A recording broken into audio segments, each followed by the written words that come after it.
கலாமா என்னங்க இந்தா. எங்க போனீங்க இவ்வளவு நேரம்? ஆமா இந்த ரோட்டுக்கு போனேன், கடைக்கு போயிருந்தேன். அப்படியே பூ வாங்கிட்டு இந்த பப்ஸ் கேக் இதெல்லாம் வாங்கிட்டு பரவாயில்ல, நான் நினைச்ச மாதிரியே வாங்கிட்டு வந்துட்டீங்க. பூவு எனக்கு கல்யாண நாளுக்கு.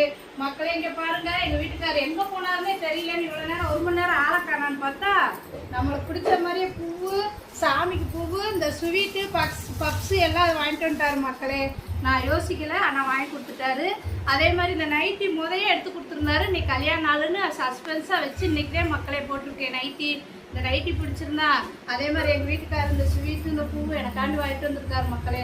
ஏன்னா நம்மளுக்கு பொம்பளைகளுக்கு பிடிச்சது என்ன, ஒரு புடவை நம்ம வீட்டில் இருக்கிறதுனால இந்த நைட்டி போடுறோம். கோயில் குளத்துக்கு போனால் சேலை கட்டலாம். ஆனால் நான் இந்த கல்யாண நாளைக்கு ட்ரெஸ்ஸை எடுக்கல மக்களே. ஏன்னா இப்போ நம்ம இந்த வீடு கட்டி கொஞ்சம் கஷ்டத்தில் இருக்கோம்னு உங்களுக்கு தெரியும்.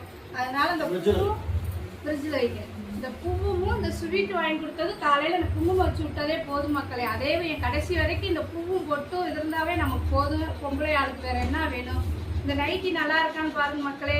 எங்கள் வீடியோ பிடிச்சிருந்தா ஒரு லைக் பண்ணுங்கள், ஷேர் பண்ணுங்கள், புதுசாக இருந்தால் சப்ஸ்கிரைபர் பண்ணுங்கள். இந்த மாங்காய் வேஸ்ட்டாக போயிருந்து ஊறுகாய் போடலான்னு போட்டுக்கிட்டு இருக்கேன் மக்களே, சின்னதாக நறுக்கி.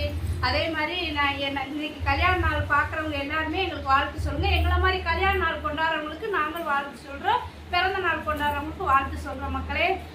அடுத்த வீடியோவில் பார்க்கலாம். சாயங்காலம் கோயிலுக்கு போகும்போது உங்களுக்கு வீடியோ போடுறேன் மக்களே. தேங்க்யூ.